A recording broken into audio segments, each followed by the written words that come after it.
Well, tonight, a website that's used to help fund creative projects is creating a whole lot of controversy. Right, you've probably heard of it, Kickstarter. It allows anyone to launch a project and get financial support, but the publisher of one local project has some backers crying foul. Jessica Morkert is here to explain. Jessica? Now, Kelly, basically you can launch a project on Kickstarter and backers give you money, often in exchange for the product you're offering once it's complete. But the backers of a board game have a lot of unanswered questions.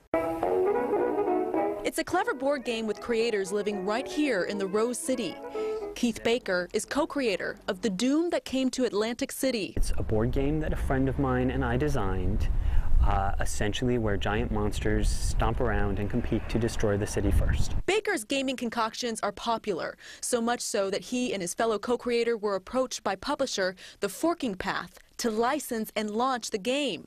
Forking Path project lead Eric Chevalier turned to Kickstarter to raise the money, and the public answered the call, putting in more than $122,000, well above the $35,000 requested. The people who backed it, they backed it because they were looking forward to receiving a game made by me. But now, months after the money was raised, the publisher posted on Kickstarter, the project is over. The game is canceled, citing inexperience launching a board game.